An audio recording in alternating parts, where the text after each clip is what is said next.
초스피드 스터디 시작하겠습니다. 오늘도 계속 지난 수업에 이어서 진도를 나가볼게요. 재개발 사업성 분석을 할 때 비례율이 무엇이다라는 것은 아주 간단하게 좀 설명드렸죠. 근데 이제 그 비례율이 어떻게 수식에 반영되는지 좀 보여드려 보도록 할게요. 비례율은 지난 시간에 말씀드렸었죠. 종전자산가치 분의 종후자산가치 마이너스 비용. 그래서 이게 감정평가금액의 합계금액이 자산, 종후자산 수익, 비용, 뭐 이제 이런 얘기를 했는데 결국은 이 조합원 개개별로 어떻게 분담금의 구조를 가져가는지 이렇게 살펴볼 건데, 결국 무언가를 공부한다는 거는 용어를 정확하게 인식한다는 거거든요. 그래서 우리는 용어 정의 되게 중요하게 여겨야 돼요. 용어를 정확하게 알고 있어야 된다는 얘기죠. 나중에 조합원이 되시면 해당 재개발 지역에 또는 재건축도 마찬가지고요. 또 가로주택 정비 사업, 기타 등등 여러 가지 사업이 다 비슷해요. 이렇게 조합원들의 홍길동의 이게 본인이 되는 거죠. 분양 예정 내역서라는 걸 받게 되는데, 이걸 이제 하나하나 볼 줄 알아야 된다는 거죠. 그냥 조합에서 딱 주면 맞겠구나 이게 아니고, 내가 이걸 좀 따져서 이게 맞는 숫자인지 안 맞는 숫자인지를 볼 필요가 있다는 거예요. 그리고 더 중요한 건 뭐냐면, 이런 걸 나눠주기 전에, 그 아주 이전에 초기 단기 재개발 지역에서 이 문서를 먼저 뽑아낼 수 있는 훈련이 돼야 돼요. 하나 좀 뜯어볼게요. 우선 조합원 홍길동의 분양 예정 내역서 위에 보면 조합원 번호라는 게 있죠. 조합원 번호가 중요해요. 번호가 몇 번으로 잡혀 있느냐가 결국은 조합원은 인정이 됐느냐 안 됐느냐거든요. 조합원 번호가 이제 겹치기 돼가지고 뭐 1-1, 1-2 이런 식으로 돼서 여러 사람이 묶이는 경우가 있어요. 그럼 그런 경우가 이제 공동 분양 시 사유에 해당이 되는데, 그러면은 조합원이 홍길동 뭐 누구 A, B, C, D 이렇게 있다고 하면 그 여러 사람이 같이 아파트를 한 채만 받는 꼴이 되는 거죠. 그래서 그 공동 분양이 안 돼야 돼요. 공동 분양이란 뭐냐? 내가 다른 사람과 아파트를 한 채로 나눠 가지라는 그런 뜻이니까 안 돼야 된다는 거 중요한 부분이죠. 이 부분도 나중에 이제 분양 자격할 때 하면 꼼꼼하게 할 거예요.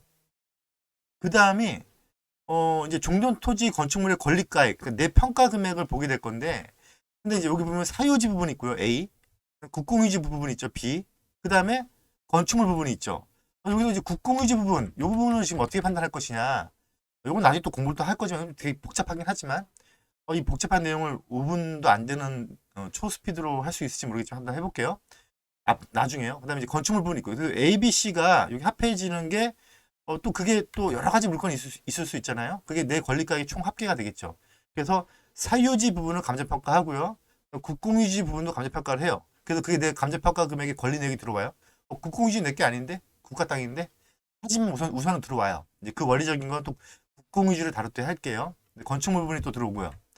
그 다음에 그렇게 아까 A, B, C 사유지, 국공유지, 그 다음에 건축물 부분이 A, B, C가 이제 권리가액이 되는 거죠. 여기서 일반인들이 잘못 알고 계신 게, 권리가액은 감정평가금액 곱하기 비례율, 이렇게 알고 계신 분들이 무지 많더라고요. 근데 이건 잘못된 표현이에요. 이거는 아예 머릿속에 지우세요. 네이버나 뭐 이런 지식 검색 찾아봐도 이렇게 나오고, 심지어는 유튜브에 전문가들도 이렇게 해석하시는 분들이 많이 있는데, 뭐 그거는 뭐 민간에서 그렇게 쓸 수 있을지 모르겠지만 법적 용어는 아니고요. 관리처분 내역서에 존재하지 않는 표현이에요. 근데 좀 더 심하게는 정비업체가 일을 못하는 곳은 이 관리처분 내역서 자체에다가 이제 권리가액은 감정평가금액 곱하기 비료율이라고 하시는 분들도 있는데, 정비업체마저도요. 이것도 잘 모르는 정비업체인 거죠.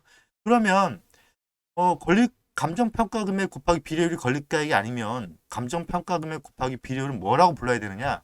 그거는 분양기준가액이라고 불러요.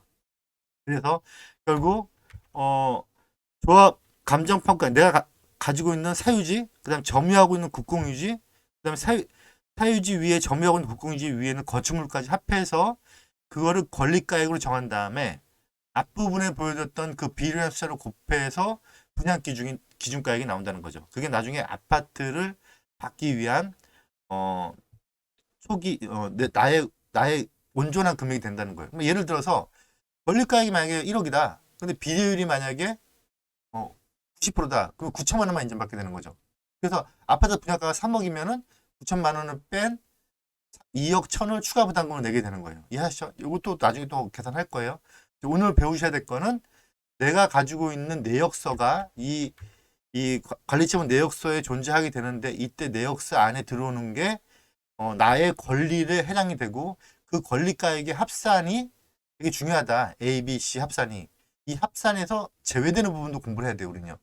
제외되지 않는 부분들을 합산을 시켜서 거기에 비례를 곱해서 분양 기준가액을 정해서 나의 추가 부담금은 정해지게 된다. 초스피드 스터디 마치겠습니다.